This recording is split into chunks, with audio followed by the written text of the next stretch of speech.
Guess I shouldn't have bought that unicorn cotton candy ice cream. The American food supply is not in great shape. Sure, there's a large amount of quantity, but the quality we've talked about before is why took interest in this article from Food and Wine titled "This Additive is in Thousands of Food in the US and Could Be Disrupting Your Gut Health" by Stacy Liaska. Bit clickbaity of a title. I'll admit I skimmed through the article ahead of time, but I wanted to go through it with you and talk about whether it's worth trying to stay away from, even if you don't go full Bo-refic with eat clean, eat whole foods.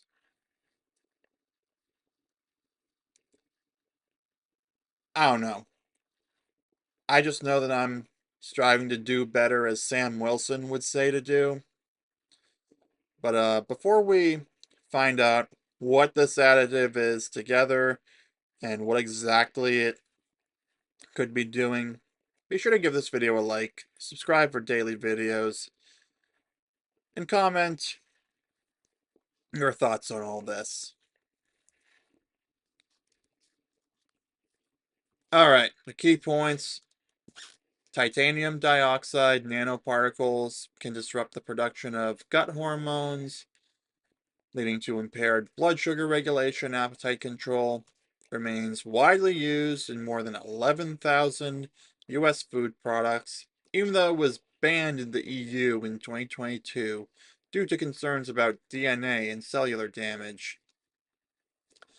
The FDA has not yet acted on a 2023 petition to ban the additive, despite research linking it to oxidative stress, organ damage, and potential endocrine disruption.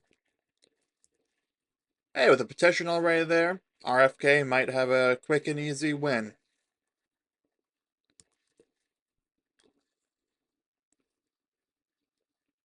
A new study suggests that one of the most commonly used food additives may be far more dangerous to human health than previously thought.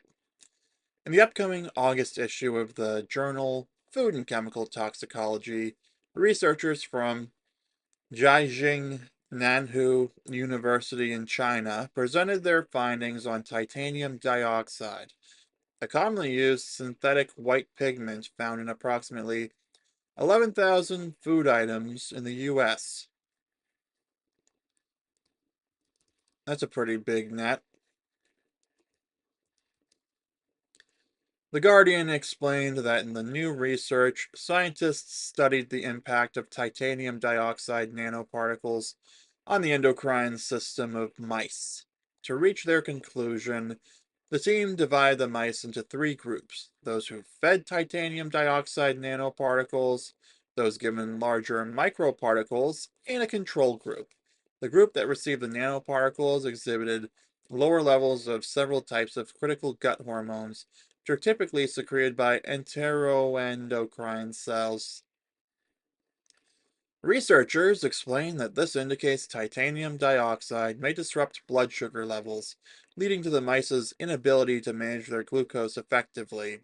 Additionally, it suggests that the enteroendocrine cells, responsible for producing hormones crucial for regulating appetite and blood sugar, including the now widely known hormone GLP-1, might not function correctly due to contact with the additive.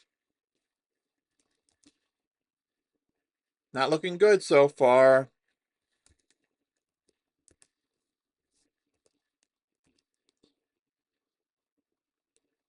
It is estimated that an average person could ingest trillions of titanium dioxide particles each day, the authors wrote.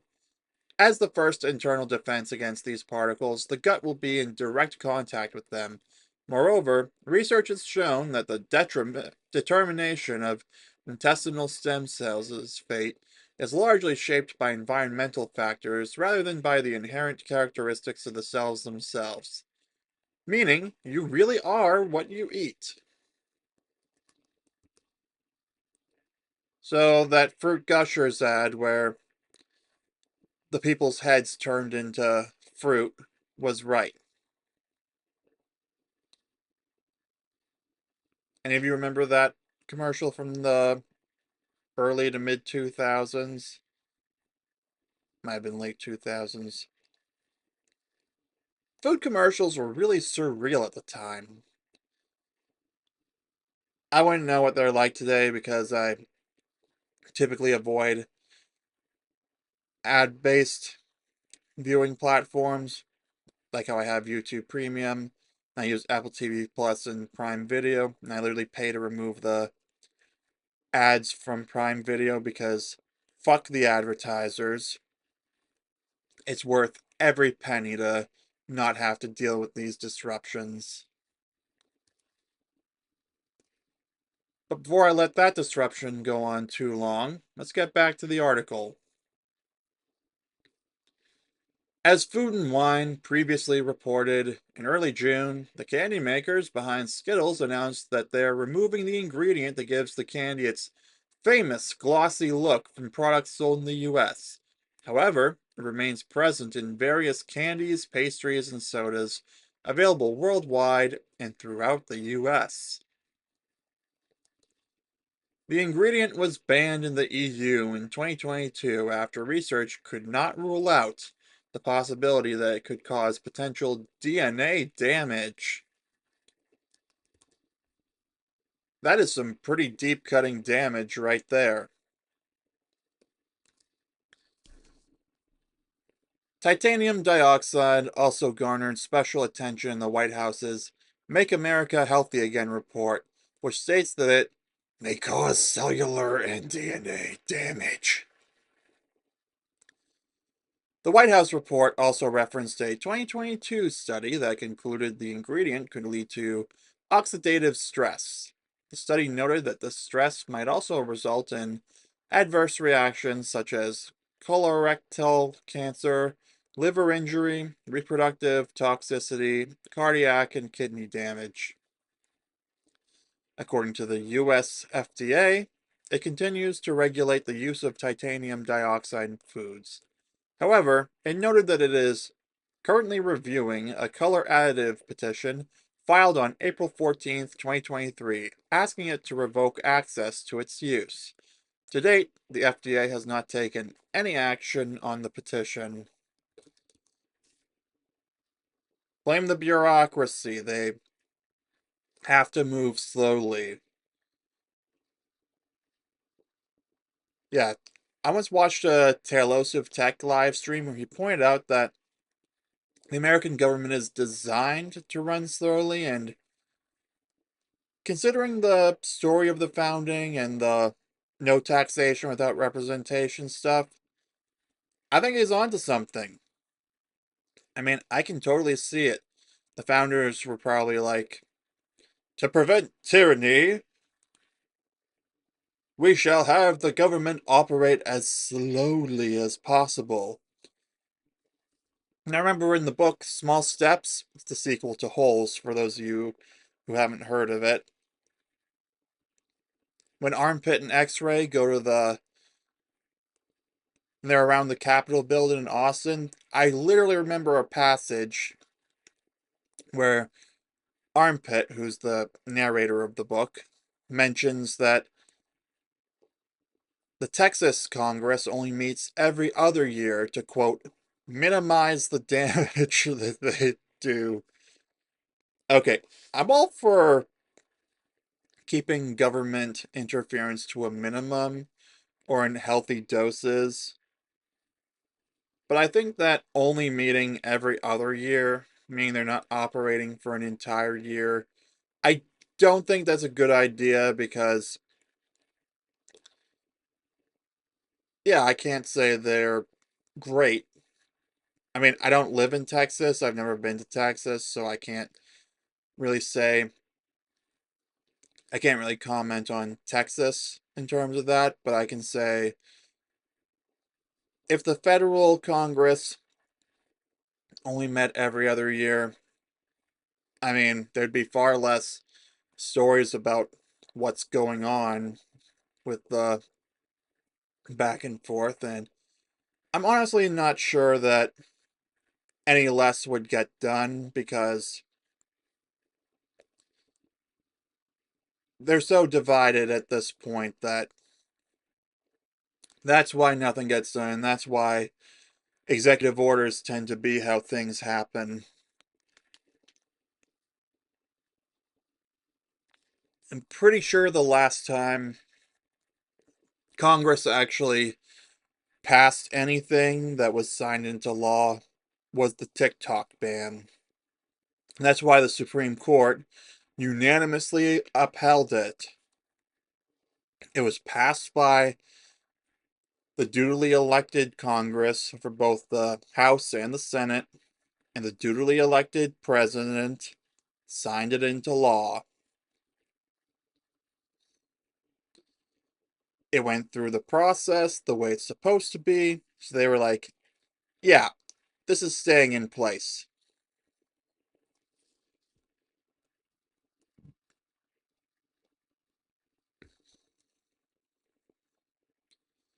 Anyway, here's the list of foods most likely to contain titanium dioxide. So you want to look for E171 or artificial color additive, commonly used to brighten whites and add sheen to processed foods. While some manufacturers are beginning to phase it out, it's still widely used in the US. Here are some food categories where it most often appears. And they've got the categories of candy and confectionery, baked goods and frostings, drinks and mixes, dairy and dessert items, and processed foods. Not ultra processed, just processed. Chewing gum, hard shelled candies, marshmallows, and gummy candies. Well, there go my plans to start making s'mores. I should probably stick to smoothies for a while before I even consider s'mores, or we'll see. Packaged donuts, store-bought cakes and pastries with white icing or filling, decorative baking sprinkles.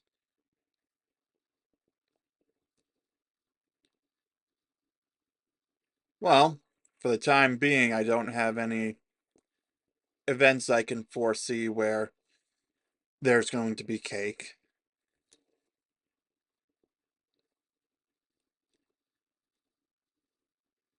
I feel like baking sprinkles are purely cosmetic anyway, so I don't typically bother with those.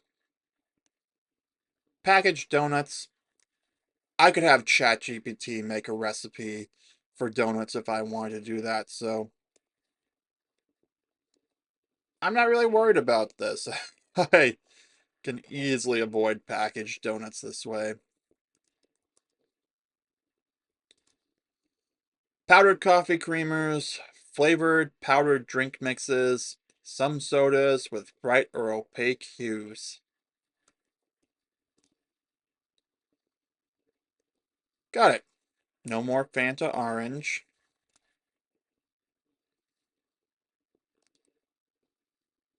No more Crystal Light. No more. Okay, I never used the. Okay, I used powdered coffee creamer like once or twice. Didn't really care for it. I have no idea how McDonald's was able to make it work back in the 70s when Ray Kroc brought that in to cut down costs and time consumption. I mean, now they have ice cream, but the machine's always broken.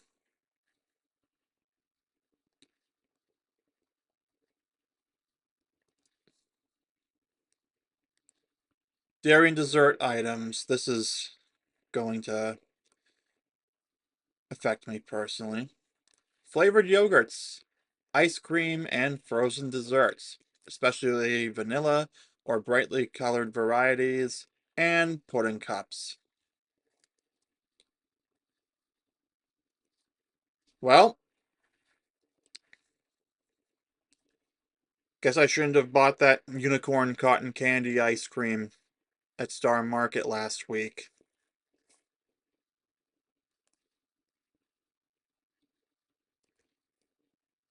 Alright, and then it says to check the ingredients list for titanium dioxide, TiO2, or color added. The closer it is to the top of the list, the greater the concentration of that ingredient in the product. And that's the end of the article.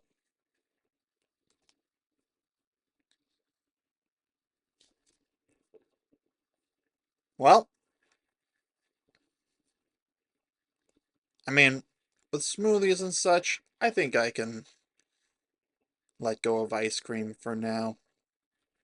I'll see what Star Market offers. I think next time Star Market offers a steep discount on ice cream, because this week they didn't do that.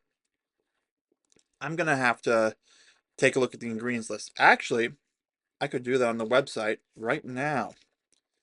Alright, let's just take a quick look.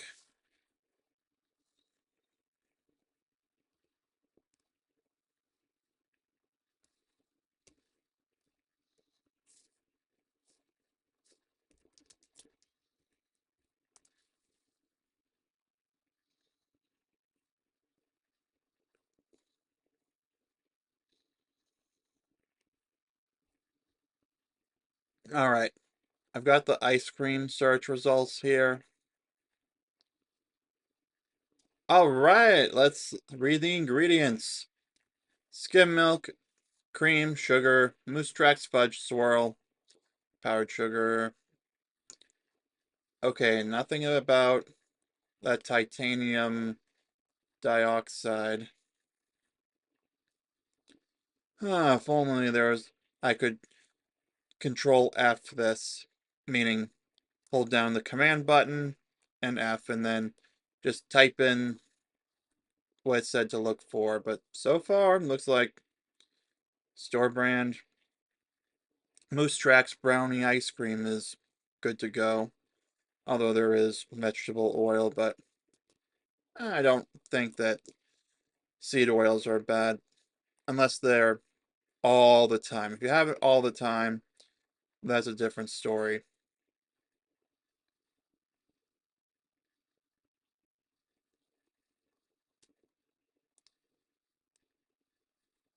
Oh, here's a better one. It's pretty much just the same list.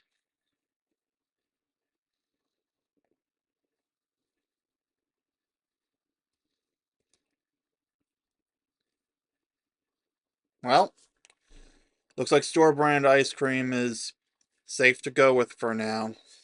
Obviously not perfect. You saw the same ingredients list that I did. But I think the more important question is whether I should.